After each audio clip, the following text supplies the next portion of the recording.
Hi, my name's Kevin, and I want to respond to this movie, What is a Woman by Matt Walsh and the Daily Wire. Now, this is an opinion piece only. The intensity of my opinion is a reflection of the stupidity of this movie, but what this is not is a liar, liar, pants on fire response. This is going to be a deep dive into many parts of this movie. We're going to take apart gender ideology and the different components of gender so we can better understand them and deep dive into them. That way we can separate those parts that justify the dismantling of our freedoms by Matt Walsh and the Daily Wire. My name again is Kevin. I'm 51 years old. I was raised in Utah, very active in that culture, in that community. I actually served a mission for that church in Tokyo, Japan. For a couple of years, I currently reside in southern Utah. I have a wife, 3 kids, and also a grandchild. My wife and I have been living a transgender life privately for the last 27 years. I have a perspective that may be helpful. Matt says that his goal or his objective is to protect women and children, so I'm hoping that my perspective or my experience will give him some more insight into this issue before he continues to just one by one pick apart every one of our individual freedoms and liberties. Just because I agree with Matt Walsh and the Daily Wire about many topics, this is one that we need to more closely align on because it is doing so much damage. I'm going to first talk about the things that I align with Matt on, and then we'll get into what I disagree with and why I disagree with it. It does not mean that I don't want your opinion. I absolutely do. I want to know what you thought. I want to know where I'm wrong. I'm willing to take a look at any information that you're willing to provide. I want to know if you loved that movie, what you loved about that movie, and what it was that made a lot of sense to you. I want to know what part of that movie to you justified taking away so many rights from people. It's going to be your rights eventually. Make no mistake about that. First, let's get into where I align with Matt Walsh. I also want to protect women and children. That's very important to me. I too am against trans women having an advantage in athletics over the cisgender women. I am for participation. I'm against an advantage. This is not a gender identity issue. This is an advantage issue, period. I also want to prevent unnecessary surgeries. I don't want any special rights or protections that are specific to the trans community. This community should already have all of the rights that everybody else has. If it doesn't, then we need to address that, period. I don't want anything sex or gender related taught in schools. It's unnecessary. It's distracting. Our goal should be to provide or create an environment that provides the least or fewest number of distractions for our kids in that learning or education environment. That is where I absolutely agree with Matt Walsh. I'm going to put this up on a slide just so you can reference it back. Where I disagree with Matt Walsh. Number one, I disagree that the trans community is taking aim at women and children. I resent the allegation that it is without providing any kind of misdeed or misconduct. When you make an allegation right in the beginning that says that this ideology movement is taking aim at women and children, so you identified a victim and you said that there's a predator, but you didn't identify who that predator was. That's kind of bullcrap to make that kind of an allegation and not provide one sliver of misdeed or misconduct from this community. You brought up sports. Well, is that misconduct? Is that deviance? Is doing your best in an athletic event that you were allowed to play, is that deviant? No, it's not. It's discipline. Is it appropriate? No, but that's a completely different thing. That is not deviance. That does not represent the whole community, and that's not even a transgender issue. I really resent the fact that you made those allegations without providing any evidence whatsoever. I disagree with the ability to dismantle freedoms because you don't agree with somebody's clothes.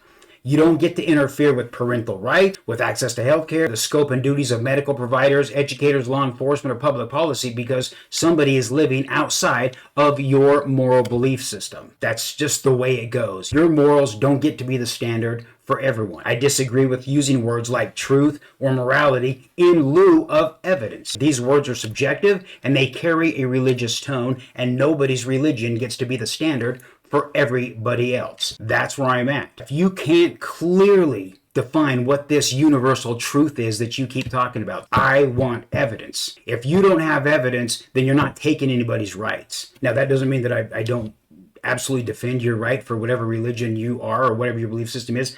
I do. I was, for the better part of my life, I was very religious, and I'm still extremely spiritual. So I will fight for your rights for you to be religious and have whatever standards you want to have. Your traditions, your ceremonies, your ideology, your superstitions, whatever it is, I will absolutely fight for your right to have those. What I won't do is be governed by them or judged by them. What you believe is none of my business, and how I live my life is none of yours. Policy should be based on evidence, not what you've been given permission to believe through your church or whatever else.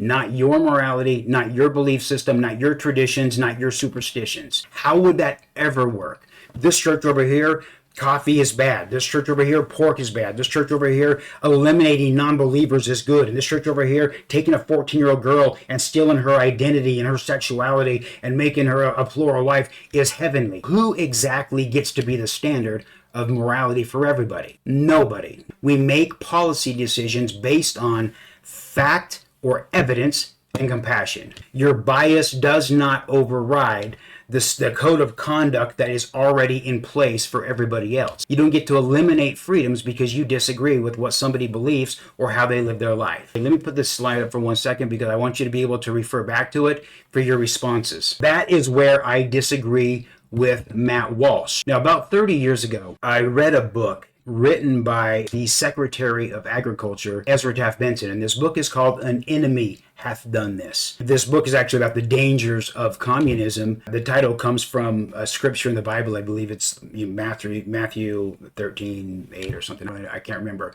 but it's referring to the parable of the wheat and the tares. In this book, Ezra Taft Benson suggests that if America were to fall, it could only fall because it was divided from within the middle. That's really what this book is talking about. There was a quote in this book that hit me so strong. In fact, I use it as the standard for a lot of the decision making for myself. The quote is simply this: when a man stands for freedom, he stands for God. And as long as he stands for freedom, he stands with God. And should he stand alone, he would still stand with God. And that made sense to me then, and that makes sense to me now. And that's a very, very comfortable place for me to be. That's really all of the support that I need right there. My decisions, my thinking, my rationalization is going to come from that perspective. Anything that dismantles freedom is not good. Anytime anybody tells you that they are going to take your freedoms for your own protection, you need protection. The answer to taking my freedoms is no. It's not on the table. It won't be negotiated, period. Here is that book if you want to read it. It's been quite a while since I've read it, and but that was an important piece for me personally. I wonder if you'll understand this right here. I'm going to plant this seed right here so that as we go through this movie and talk about the specifics interfering with all kinds of different freedoms, just consider this quote for 1 second. The best way to take control over a people and control them utterly is to take a little of their freedom at a time, to erode rights by 1,000 tiny and almost imperceptible reductions. In this way, the people will not see those rights and freedoms being removed until past the point at which these changes cannot be reversed. Yeah, so keep that in mind. Keep in mind that as small as those freedoms are that you're willing to give away for your own bias and belief system are freedoms that you will never, ever get back. Just keep that in mind as we go through this. Now, what I'm hoping to do is to really help you to understand this gender ideology or this gender situation in a much, much different light. This movie did not reflect at all the complexity and the sensitivity with which this subject really needs to be dealt with. I will say this right up front, and there are, a couple pieces of the movie that I liked, and I will acknowledge that. But one of my very favorite pieces was at the very, very end, and there was this A Few Good Men moment, which is one of my favorite movies of Tom Cruise. In that movie, they're in the courtroom, and it's a serious deal, and Tom Cruise is trying to get Colonel Jessup to say that he ordered the code red. He yells, "Did you order the code red?" And the judge just goes, "You don't have to answer that question." "I'll answer the question." You want answers? I want the truth. It's such a powerful movie. I know you've seen it. I know you know that line right there. So at the end of the movie, looks like Matt was on Dr. Phil. And there's a whole panel there. Matt saying this stuff, which I'll get into later. One of the ladies goes, part of me wants to ask you why you care so much. Matt goes, I'll answer the question. I care about the truth. But here's the reality, Matt. You don't want the truth. Matt, here's the deal. We live in a world of diversity, and that diversity is evidence that we are still free. Who's going to take that freedom? You, Matt Walsh? You're doing more damage than you can fathom. You fear what you don't understand, and you justify your hate. You have that luxury. You have the luxury of not knowing what we know, that living in constant incongruence with yourself takes lives. And my gendered expression, though incongruent with your expectations, saves mine. You don't want the truth, because deep down in conversations you only have with your producer, you want me in a dress. You need me in a dress. I use words like girl, female, woman. I use them to describe a higher self. You use them as a lower form of entertainment. I have neither the patience nor the time of explaining my choices to a poser waving a flag yelling freedom while trying to take mine. I would rather you just meant it and proved it. Otherwise, I suggest you surrender the same freedoms you demand. Either way, until you're a critical thinker instead of a critical person, no one gives a damn what your truth is. Now, fun fact. Fathom does not actually mean to understand. That's how it's used a lot. Fathom is actually a nautical term. It's a standard of measurement, precisely 6 feet of depth. When I say you're doing more damage than you can fathom, I'm not saying you're doing more damage than you understand. I'm saying even if you understood the damage, you still couldn't measure it. That is why this has to be addressed differently. I'm going to go through this movie and just kind of take it where I need to take it to help you better understand the complexity of this situation. Let's talk about that damage. Let's talk about the damage that I'm talking about. Now, there's several pieces. We're going to get right into it right now. First of all, it's hurting churches and congregations in a big way. There is an absolute landslide out of Christianity. Did you know that in the 1990s, according to the U.S. Census, 90% of households claimed that they were Christian? 2021, it's in the 60th percentile. 60. Why would that be? Anyway, it's hurting people that cannot go there, that feel like they need to be supported, and that's not a place of support or encouragement. By the way, do you know what the fastest growing church in the United States is? Muslim. In fact, I think all indications show that by the year 2050, Muslim will not only be the biggest religion, the dominant religion in the country, but they will also have the voting majority. So when you're putting church into all of these policies and all of these laws, when you put church in there, what are you setting me up for? Exactly. Who gets to decide what is moral or good for me? Is it your church? There's 45,000 different churches listed in the United States. Is it yours that's the true one? Yours is going to, set the standard for the rest of us? I don't know anything about that other church, and I don't know anything about your church. But what I do know is that I don't want to be governed by either one of them. There should not be anything church related in any kind of policy or law. You're doing damage because it's creating victims and predators in your own party. Shortly after I signed up for the Daily Wire and paid my fee, I got an email from an attorney. She said, donate right now. And she gave us an example of, we're going after teachers who are teaching gender ideology. And she gave an example of some poor, sad mother that came to her and said, my daughter went to school and she was convinced to change her gender and her sexual orientation. This law firm is asking you for $35, $50, $100, $200 to help them fight gender ideology and any kind of affirmation stuff in school. They're going after teachers and holding teachers accountable for affirming treatment of their students. Let me understand this. So these parents couldn't get this child to change her bed sheets.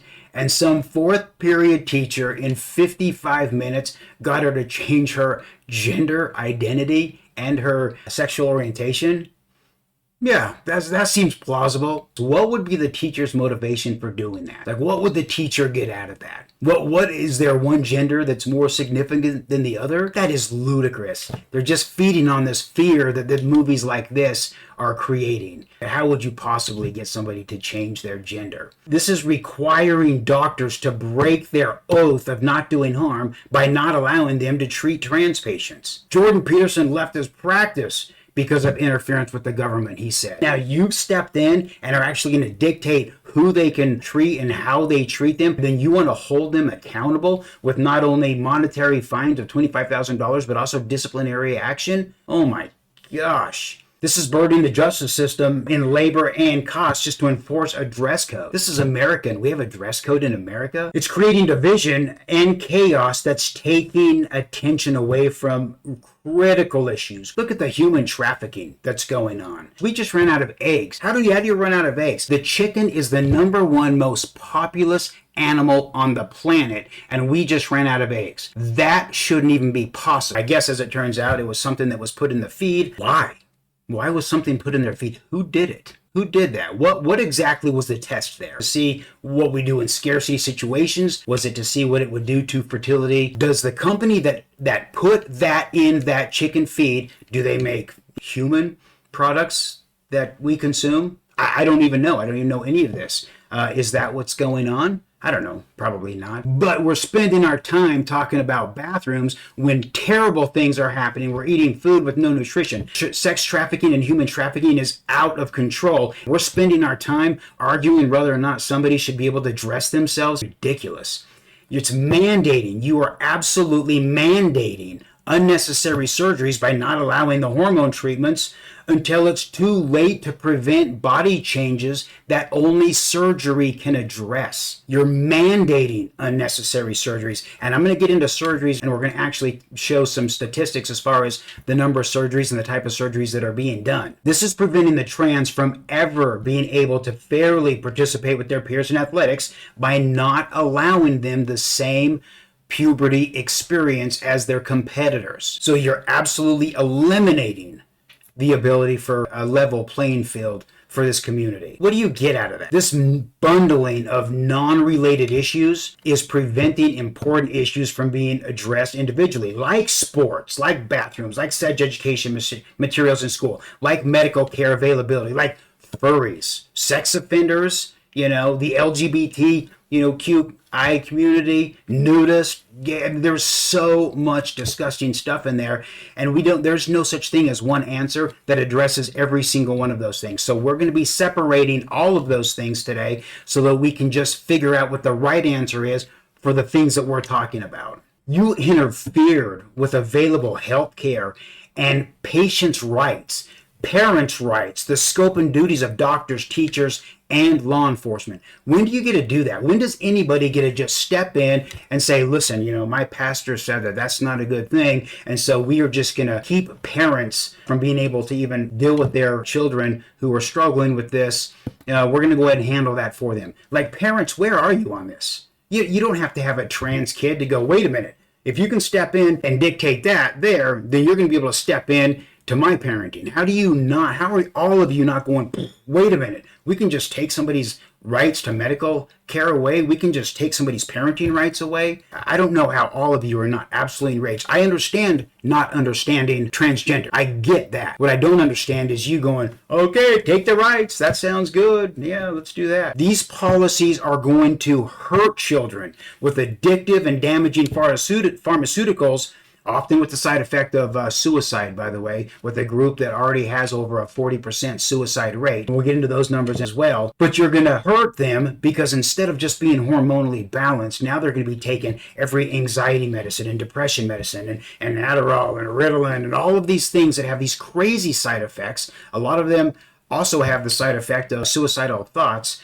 and also it attacks different organs. They come with addiction, all in lieu of simply adjusting or recalibrating the hormones in your body for a more stable, environment. This is crazy that this is even happening. You are going to hurt so many more people than you're going to help. And the truth is, I haven't found yet one person that you're possibly even going to help. You are literally giving away the freedom and the rights of every individual to live in accordance with their truth. Nobody has to live your truth, period. So you are just handing away our rights. Just here, take them. Here's this person's rights. This documentary literally misrepresented gender identity in every way possible. So hopefully I'm going to clarify these things for you. I'm going to try to separate them in a way that I know how to do. It's not the best way. It's not the only way. And I'm open to your suggestions if you can help me illustrate this in a different and a more effective way. Let's get into this movie, What is a Woman? Hang on, I want to show you that slide here. That way you can reference it back. I hope you go back and address those individually with me. The purpose of this response is to create dialogue, not enemies. It's to preserve freedoms, not biases. So please get involved at some point. You're going to be involved at some point. You might as well get involved now before all the decisions are made. This would be the right time. What is a Woman by Matt Walsh? Here is what it looked like when I signed in and signed up. I paid my dues. It's the question you're not allowed to ask. The documentary they don't want you to see. Join Matt Walsh on his often comical, yet deeply disturbing journey as he fearlessly questions the logic behind a gender ideology movement that has taken aim at women and children. Well, number one, I guess I would ask, who's they? So much of how you talk is so cryptic that they don't want you, the documentary they don't want you to see. Who is they exactly? I don't even know. Join Matt Walsh on his often comical. This wasn't comical, this was laughable. This was not comical at all. As he fearlessly questions the logic. Fearlessly questions of, did anybody see this movie? There was nothing fearless about this movie. This movie was careless. And the lack of caring is not courage. Courage is caring to know when you're wrong and then doing everything you can to mitigate the damage that you've done. This movie was not comical and there was nothing fearless about it. We did talk about sheepdogs, nudists, repeat sex offenders, bathrooms, pansexual, jaw beings, cat. Look at all of that nonsense. What did any of that have to do with gender ideology? Now, we'll be talking about a couple of things. Sports is one of them. Education in school is one of them. Bathrooms is one of them. The rest of it was a distraction. You go to Africa, you slit a goat's throat and blood pouring out all over. What was the purpose of that? The purpose was to make everyone go, ooh, that felt yucky. And at the end of the movie, they're like, I don't know, something felt bad about that movie. I'm not sure what it was, but something just deep down inside makes me feel kind of gross. Yeah, it could have been blood pouring out of a goat's throat that makes you feel a little awkward. That was really a weird thing to put in there as well. These are the questions that need to be answered after an intro like that. Number one, how? How are trans people targeting women and children? I need specifics. What is the danger of allowing people to dress to their strengths? We need to understand exactly what that danger looks like. Hey, look, if we just let everybody dress to their strengths, then we're going to have this on our hands. Tell me what this is, because I'm having a really hard time quantifying